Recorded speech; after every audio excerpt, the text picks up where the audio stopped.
भारत माता की, भारत माता की। लहुरी काशी के पावन धरती पर आप सब गाजीपुर के लोगन के हमार प्रणाम बा। मैं माता कामाख्या और महाहर धाम को प्रणाम करता हूं। बनारस वालों के लिए तो गाजीपुर आना ऐसा ही है जैसे बगल के मोहल्ले में आ गए। बनारस वाले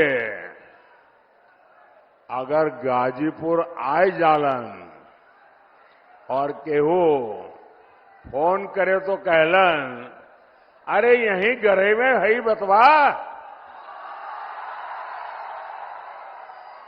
इसलिए मैं भी गाजीपुर प्रचार करने नहीं आया हूं, अपनी माताओं बहनों का और आप सबका आशीर्वाद लेने आया हूं। और ये जनसमूह, ये जोश पूरे यूपी के साथ और गाजीपुर जरा ताकत से कह रहा है, फिर एक बार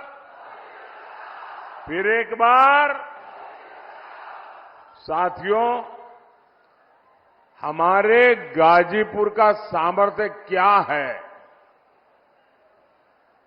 ये इतिहासकारों से ज्यादा देश की सीमाओं को पता है। ये पराक्रम और शौर्य की गाथाएं बताती है। डॉक्टर शिवपूजन राय, भागवत मिश्रा और मैगर सिंह जैसे सेनानी,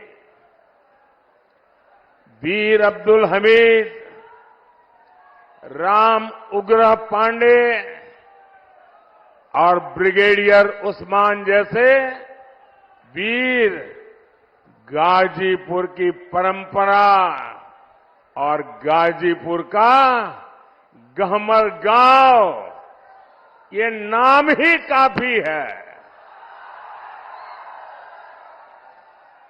हर घर से जहां जांबाज निकलते हो, ये गौरव गाजीपुर के अलावा और किसे मिला होगा क्या? पूरा देश इस मिट्टी का ऋणी है। भाइयों और बहनों, मुझे आपके बीच कई बार आने का अवसर मिला है, चाहे संगठन का काम करता था, या चाहे गुजरात का मुख्यमंत्री था, या लोकसभा में चुनाव का समय हो, विकास के काम हो। मैं जब भी गाजीपुर आता हूं तो मुझे एक पुराना प्रसंग बार बार याद आता है। ये प्रसंग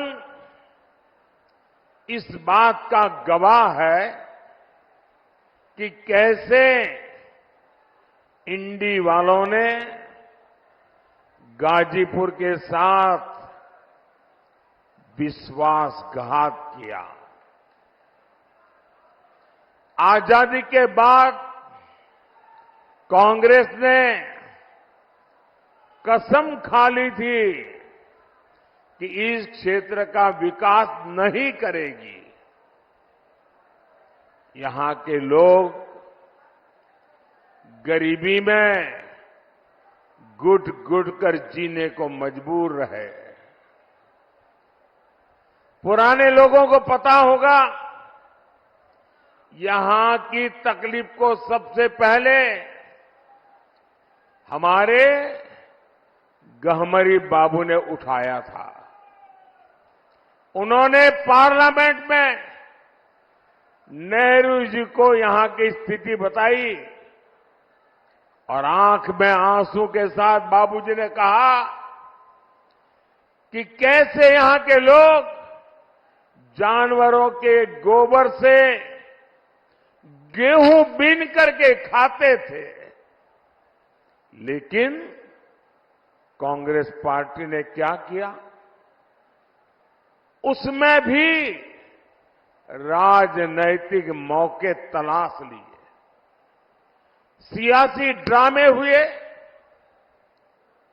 लोगों की आंख में धूल झोंकने के लिए पटेल आयोग बना, रिपोर्ट आई, फिर फाइल धूल फांकने के लिए छोड़ दी गई।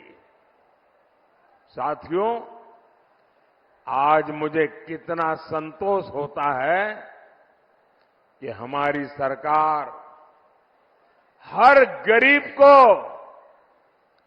मुफ्त राशन दे रही है। कोरोना के इतने बड़े संकट में भी सरकार ने गरीब को भूखे नहीं सोने दिया, गरीब के घर का चूल्हा बुझने नहीं दिया। मुफ्त राशन की योजना पर आज मोदी लाखों करोड़ रुपए खर्च कर रहा है। किसके लिए?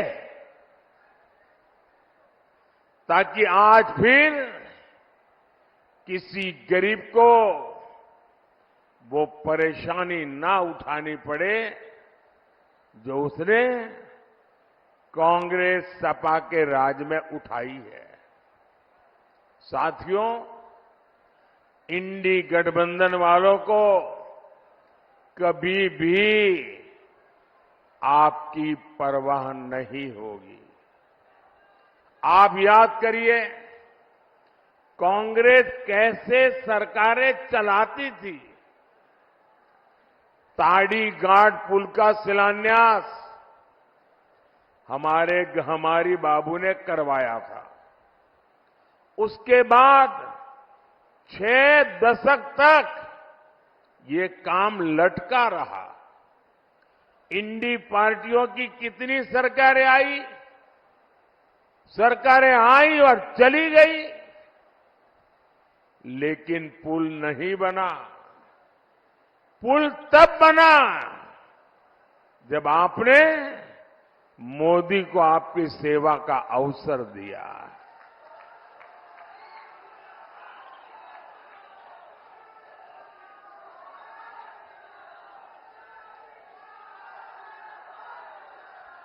और ये मेरा सौभाग्य था कि बाबूजी का जो सपना था वो मैंने यहां आकर के इसका उद्घाटन करने का सौभाग्य मुझे मिला।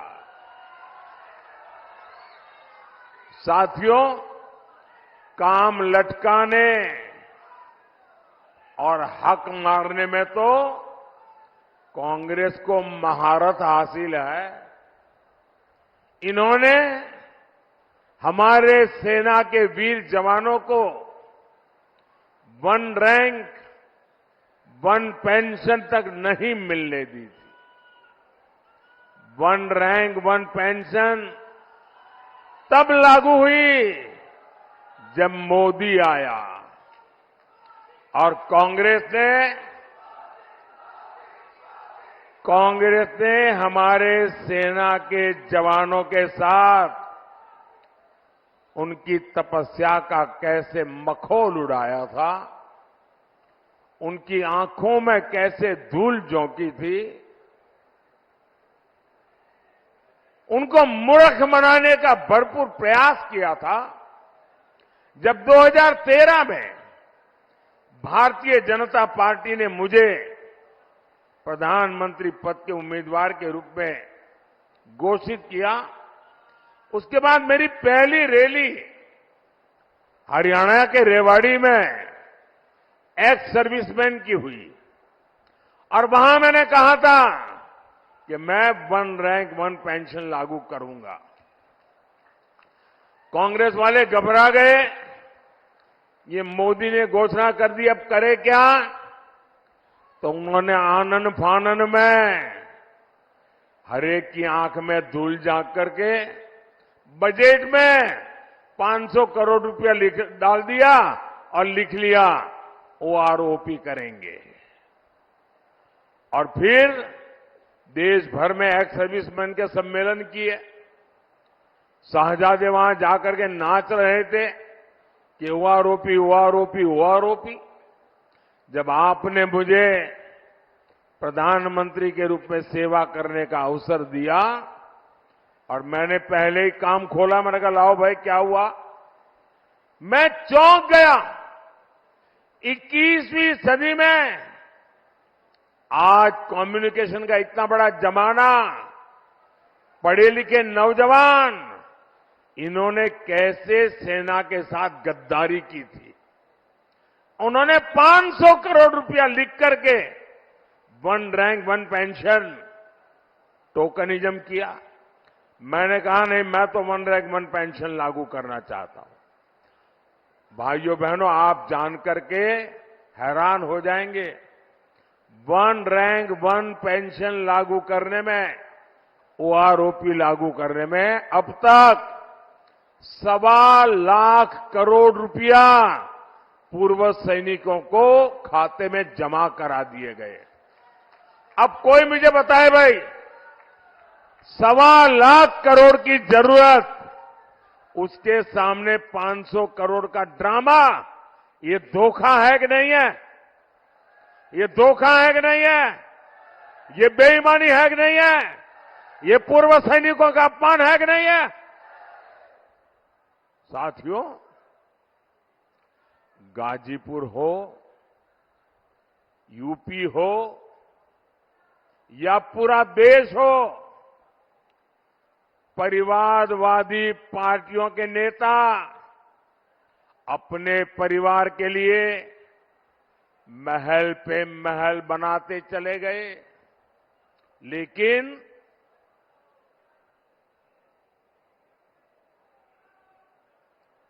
गांव, गरीब, किसान, मजदूर, दलित, वंचित, वो जीवन की छोटी छोटी जरूरतों के लिए जूझते रहे।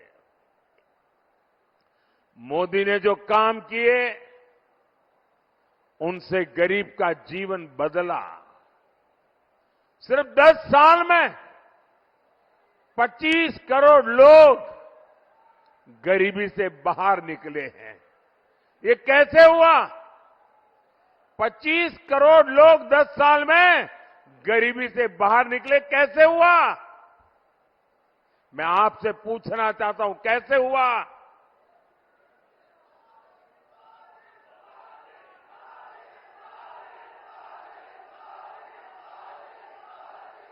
कैसे हुआ?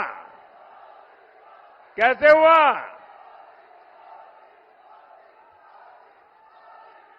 ये मोदी के कारण नहीं, ये आपके एक वोट की ताकत है, जिसके कारण 25 करोड़ लोग गरीबी से बाहर निकले। आपके वोट ने मोदी को मजबूत बनाया और मोदी की योजनाओं ने गरीब को सशक्त बना दिया। और इसलिए इस पुण्य के हकदार अगर कोई है, तो आपका एक एक वोट उसका हकदार है। हमने 4 करोड़ परिवारों को पीएम आवास दिए। हमने 50 करोड़ से ज्यादा गरीबों को बैंक में खाते दिलवाए। हमने हर गांव तक बिजली पहुंचाई। हम हर घर जल पहुंचा रहे हैं। आज किसी गरीब को इलाज के लिए अपनी जमीन नहीं बेचनी पड़ती। उसके पास मुफ्त इलाज के लिए आयुष्मान कार्ड है। और हम तो जानते हैं, मैं तो गरीबी से निकला हूं, मैं गरीबी को जिया हूं, गरीबों के बीच में पला बड़ा हूं और इसलिए मैं अपने जीवन को आंखों के सामने जो चीजें देखी थी, आज भी अगर कोई गरीब मां बीमार हो जाती है तो परिवार में किसी को भी पता नहीं चलने देती कि उसे दर्द हो रहा है, पीड़ा हो रही है। वो मां दिन भर काम करती रहती है, पीड़ा सहती रहती है, परिवार में बच्चों को पता नहीं चलने देती कि मुझे इतनी बड़ी पीड़ा होती है, क्योंकि मां के मन में एक भाव रहता है कि अगर परिवार में पता चलेगा बच्चों को कि मैं बीमार हूं तो बच्चे मुझे अस्पताल ले जाएंगे, अस्पताल में भारी भरकम खर्चा हो जाएगा, बच्चों के माथे पर कर्ज आ जाएगा, तो मां सोचती है कि मुझे बच्चों को कर्ज में नहीं डूबने देना, मैं पीड़ा सहन करती रहूंगी और जब ईश्वर बुला लेगा तब चली जाऊंगी। ये मेरे देश की कोटि कोटि माताएं बीमारी सहती रही, लेकिन अगर मेरी माताओं को बीमारी सहनी है तो इस बेटे का दिल्ली में बैठने का क्या मतलब?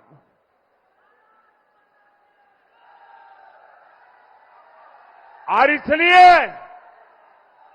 आपके इस बेटे ने तय किया कि अब गरीब को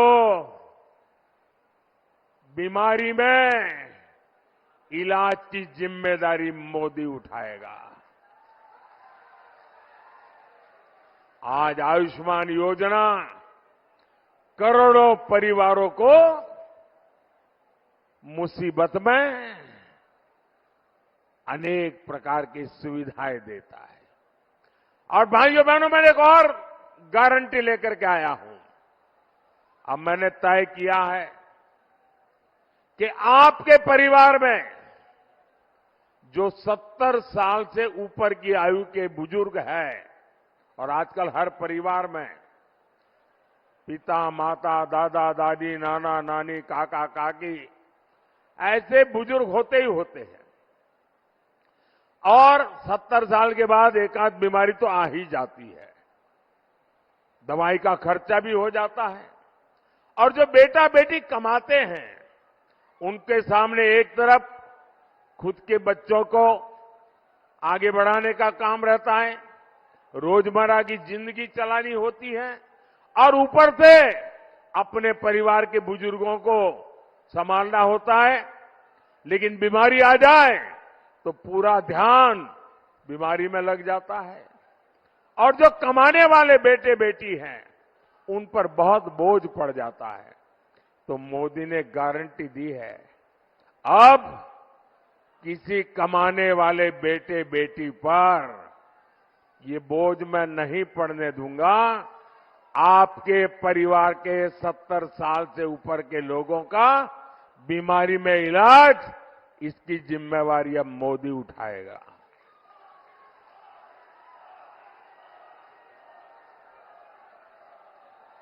साथियों, सपा के दौर में यूपी में ये हाल था कि माफिया लाल बत्ती में घूमते थे, खुली जीप में कानून को चेतावनी देते थे, विरोधियों को खुलेआम गोलियों से भून दिया जाता था, दंगों को यूपी की पहचान बना दिया गया था। सपा की सरकार में हर महीने 2 से 3 बड़े दंगे होते थे। इसका नुकसान गरीबों को होता था, दुकानदारों को, कारोबारियों को, हर एक को होता था। अब योगी जी की सरकार में दंगे भी बंद है और दंगाई भी बंद है।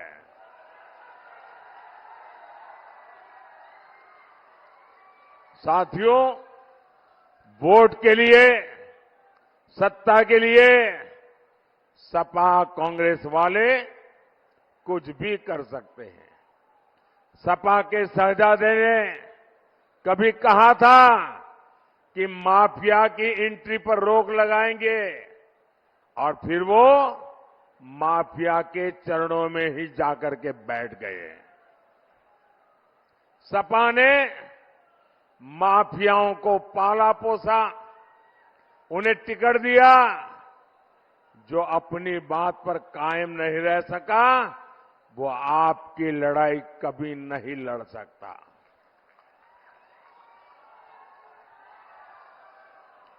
साथियों, इंडी गठबंधन में जितनी पार्टियां हैं, ये इंडी गठबंधन वाली जितनी पार्टियां हैं ना, उन सब में कुछ अवगुण कॉमन है, उनकी पहचान है।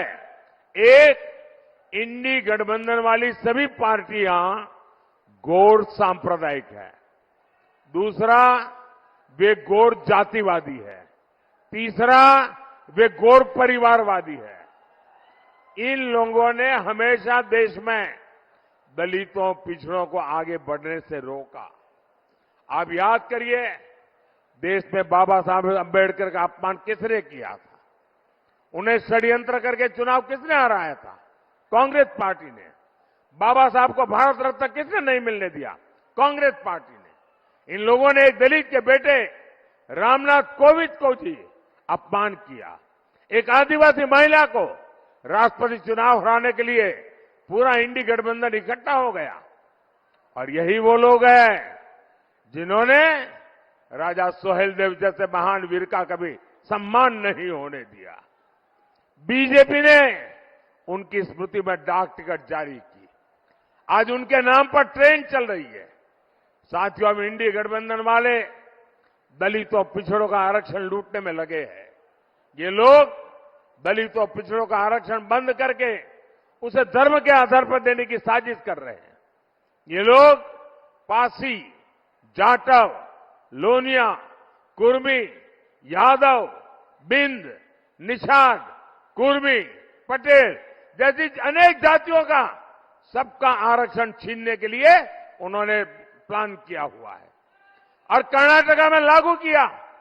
कर्नाटका में उन्होंने रातों रात मुसलमानों को ओबीसी बना दिया और ओबीसी का सारा आरक्षण छीन लिया। अब बंगाल में तो इनका बहुत बड़ा षड्यंत्र खुला है। 2 दिन पहले कलकत्ता हाईकोर्ट ने पर्दा उठाया। वहां क्या खेल चल रहा था? बंगाल में लगभग सारा ओबीसी आरक्षण मुसलमानों और घुसपैठियों को दिया जा रहा था। ये कांग्रेस, सपा, टीएमसी के गठबंधन साथी ये सब एससी, एसटी, ओबीसी आरक्षण की इस लूट में एक साथ खड़े हैं। और कौन एसटी, एसटी, ओबीसी का आरक्षण के पक्ष में इनसे मोर्चा ले रहा है? इनके सामने आज सीना तान के कौन लड़ाई लड़ रहा है? ये मोदी लड़ाई लड़ रहा है। और मैं आपको गारंटी देता हूं, जब तक मोदी जिंदा है, जब तक मोदी जिंदा है, एससी, एसटी, ओबीसी का आरक्षण मैं किसी हालत में उनको छीनने नहीं दूंगा। मैं धर्म के आधार पर खेल खेलने नहीं दूंगा। वंचितों का जो अधिकार है, वंचितों का जो अधिकार है, मोदी उसका चौकीदार है। साथियों, इंडी गठबंधन तुष्टीकरण की सनक में हर हद पार कर रहा है। ये लोग राम मंदिर का अपमान कर रहे हैं। सपा के नेता राम मंदिर को बेकार और पाखंड बताते हैं। कांग्रेस के शहजादे वो तो राम मंदिर पर ताला लगवाने का प्लान बना रहे हैं। इतना ही नहीं, इंडी गठबंधन वालों ने एक और ऐलान किया है। ये कह रहे हैं कि कश्मीर में आर्टिकल 370, धारा 370 फिर से वापस लाएंगे। यानी कांग्रेस फिर से कश्मीर को आतंकवाद की आग में झोंकेगी। कांग्रेस फिर से पाकिस्तान के हौसले बुलंद करेगी। ये फिर से हमारे सैनिकों का खून बहाना चाहते हैं। गाजीपुर की जनता ये होने नहीं देगी, मुझे पूरा भरोसा है। गाजीपुर लोगों को तो गर्व है कि आज जिस चीज का जम्मू कश्मीर की दुनिया में चर्चा हो रही है, वहां के चुनावों की चर्चा हो रही है, बढ़ चढ़ करके आज जम्मू कश्मीर में जो मतदान हो रहा है उसका गौरवगान हो रहा है। तो गाजीपुर के हर व्यक्ति को गर्व होता है कि गाजीपुर का बेटा आज जम्मू कश्मीर की कमान संभाल रहा है।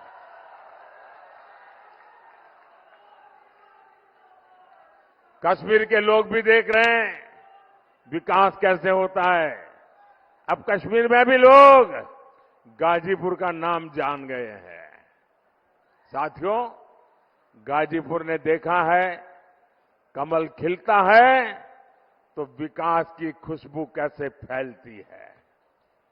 अब गाजीपुर में हर कोई कह रहा है काम तो बहुत भइल बा, अब कमवा दिखाई पड़त बा। सम्मान चाहिए कि माफिया के धौंस चाहिए। आज पूर्वांचल एक्सप्रेस वे हो, Ghazipur Manjhighat greenfield expressway project हो, रेलवे स्टेशनों का विकास हो, सड़क, हाईवे, पुल, कृषि इंफ्रास्ट्रक्चर, गोदाम, पेरिसेबल कार्गो, महर्षि विश्वामित्र मेडिकल कॉलेज की सुविधा, गाजीपुर में जो काम 60 वर्ष में नहीं हुआ वो हमने 10 साल में करके दिखाया है। साथियों, मुझे विकसित भारत के संकल्प के लिए गाजीपुर का भरपूर मार्गदर्शन समर्थन चाहिए। 400 पार में मुझे एक कमल गाजीपुर का चाहिए। मां भारती के चरणों में गाजीपुर का कमल भी चढ़ना चाहिए। चढ़ेगा? पक्का चढ़ेगा? 1 जून को भाई पारसनाथ राय जी को आप भारी बहुमत से जिताए और उन कमल के निशान पर दिया हुआ हर वोट मोदी के खाते में जाएगा।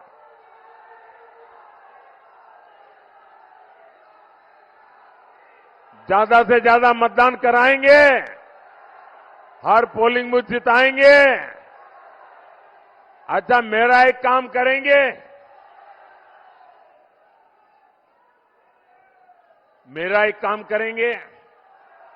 ऐसे नहीं पूरा बताओ तो बोलूंगा। मेरा एक काम करेंगे, ये चुनाव का काम नहीं है, ये पारसनाथ जी का काम नहीं है, ये बीजेपी का काम नहीं है, मेरा अपना काम है। बोलो करोगे? हाथ ऊपर करके बताओ करोगे?